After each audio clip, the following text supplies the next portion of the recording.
नमस्कार। आज प्रस्तुत है मालती जोशी जी की लिखी कहानी कैलकुलेशन।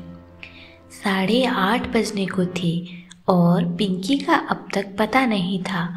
मेरी चिंताओं का ग्राफ बढ़ने लगा था। सर्दियों में अंधेरा वैसे ही जल्दी घिराता है और शहर में रोज होने वाली घटनाएं मन को डरा देती हैं। बच्चों को हमारी परेशानियों का कोई एहसास नहीं होता, बल्कि मैं फ़ोन भी करती हूँ तो वह नाराज़ हो जाती है। कहती है और किसी के घर से फ़ोन नहीं आता, बस मेरा ही घनघनाता रहता है। इतना एम्बैरेसिंग लगता है। अब भला इसमें एम्बैरेसिंग होने जैसा क्या है? तुम्हारे दोस्तों के घर वाले लापरवाह हैं तो मैं क्या करूँ? मैं तो उतनी बेफिक्र नहीं हो सकती ना। ये घर में होते हैं तो हर 5 मिनट पर मुझे कूल डाउन की सलाह देते हैं, पर आज ये भी टूर पर हैं। सारा टेंशन मुझे अकेले ही झेलना है। अब घर में बैठना असंभव हो गया है तो मैं शॉल ओढ़कर गेट पर जाकर खड़ी हो गई। बिटिया की राह देखी जा रही है। अंधेरे में एक प्रश्न उछला। मैं बुरी तरह चौंक गई। देखा बगल वाली अम्मा जी शॉल लपेटे कुर्सी पर विराजमान हैं। मैं मुड़कर उनसे मुखातिब हुई। कंपाउंड वाल पर टिकते हुए मैंने कहा, और देखिए ना कैसा अंधेरा हो रहा है। इतनी रात अकेले आती है, चिंता तो होने लगती है। वह अकेले नहीं आती, एक लड़का घर तक छोड़ने आता है।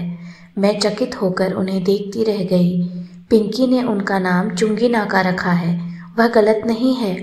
अपने बरामदे में बैठकर वह पूरे मोहल्ले की खोज खबर रखती हैं। थोड़ा बुरा भी लगा। जरा सी कुर्सी से मैंने पूछा, आप अब तक यहाँ ठंड में क्यों बैठी हुई हैं? अरे बेटा अभी अभी दफ्तर से लौटा है, उसका चाय नाश्ता हो जाने दो, फिर भीतर जाऊंगी। मतलब?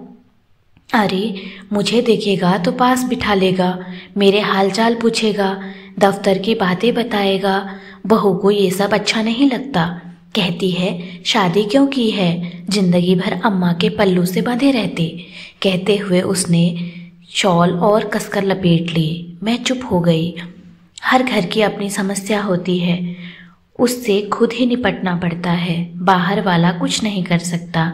इस समय तो मैं अपनी ही चिंता से ग्रस्त थी, दूसरों की मदद क्या करती। मुझे ज़्यादा प्रतीक्षा नहीं करनी पड़ी।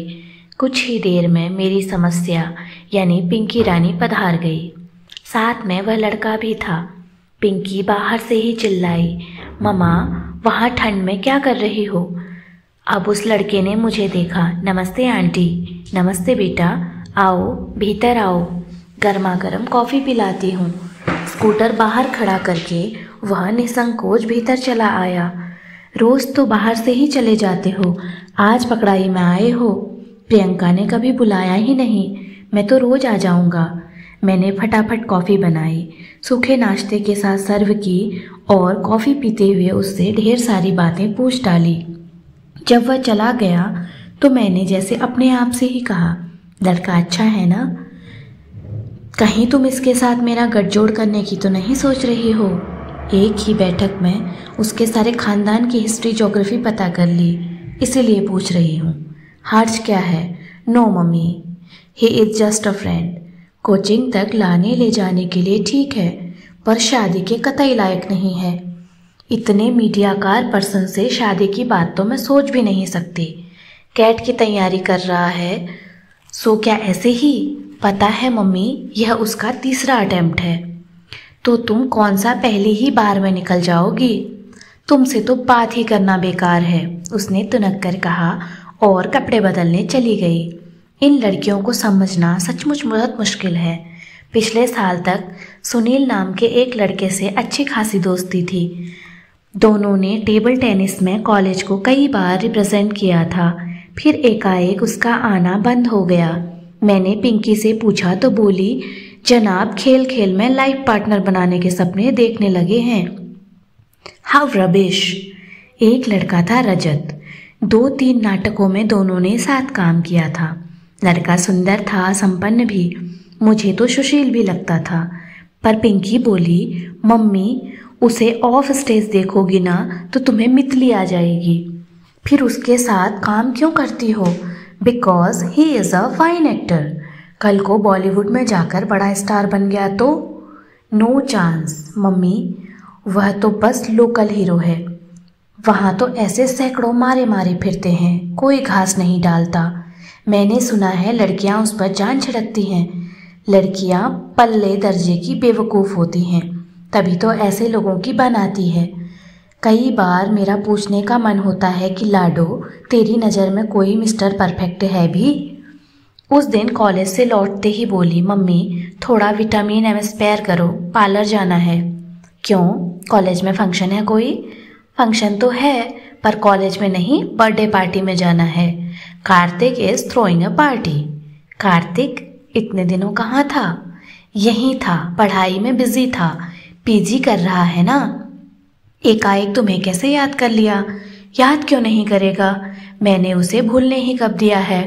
हर साल बर्थडे पे विश करती हूँ, न्यू ईयर पर कार्ड भेजती हूँ। हाँ, पार्टी आज पहली बार दे रहा है। कार्तिक की पार्टी में खूब बन संवर कर गई थी। बार बार पूछ रही थी, मम्मी मैं ठीक लग रही हूँ ना? मेकअप बहुत गाढ़ी तो नहीं हो गई? साड़ी बहुत जजी तो नहीं है? वह सचमुच बहुत प्यारी लग रही थी। बाल भी ढंग से संवरे थे, कपड़े भी ढंग से पहने थे। ऐसा नहीं कि हमेशा की तरह कुछ भी ऊटपटांग पहन लिया और चल दिए। उसकी सज्जा से ही पता लग रहा था कि वह किसी को इम्प्रेस करने के लिए बेताब है। यह जानकर अच्छा भी लग रहा था। कार्तिक सचमुच अच्छा लड़का था।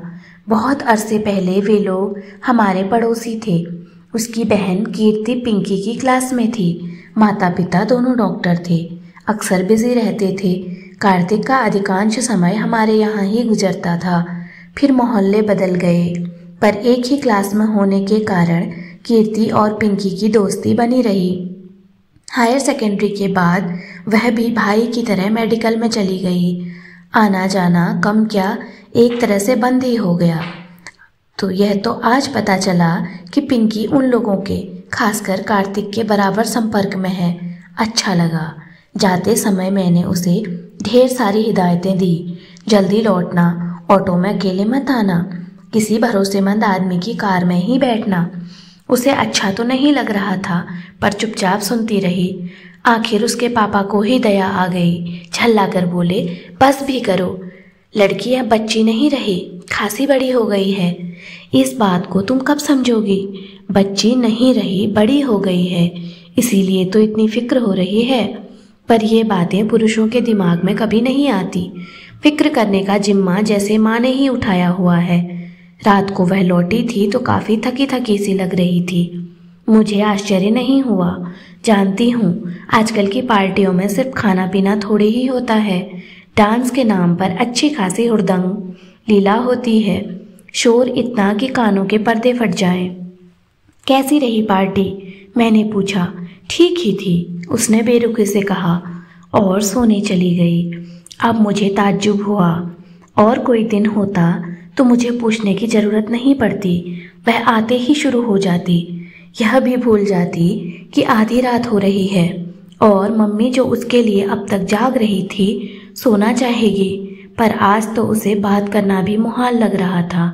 जाते समय जो उत्साह फूटा पड़ रहा था उसका लेश मात्र भी अब बाकी नहीं था। सुबह चाय के समय उसके पापा ने पार्टी के विषय में पूछा तो बोली, पापा पार्टी तो शानदार होनी ही थी। उसने अपने एंगेजमेंट जो अनाउंस करनी थी। अरे वाह, किससे शादी कर रहा है? अपनी बैचमेट से। दोनों ने साथ ही पीजी किया है। इसका मतलब है घर में डॉक्टरों की एक पूरी फौज तैनात है। तब तो उनके नर्सिंग होम का भी एक्सटेंशन होगा। बिल्कुल होगा। अब वह केवल मैटरनिटी होम नहीं रहेगा, वहाँ बड़ी से बड़ी सर्जरी होगी। इसीलिए तो उस बॉडम से शादी कर रहा है। अगर उसे पीजी में एडमिशन नहीं मिलता तो उसे लिफ्ट थोड़े ही देता, किसी और को पटा लेता। उसका स्वर अत्यंत कसैला हो गया था। अंकल आंटी भी तो उसी की डिग्री पर रीझे हैं, नहीं तो कार्तिक के सामने तो वह कुछ भी नहीं है।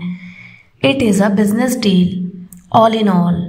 और फिर उसका स्वर एकदम तरल हो आया।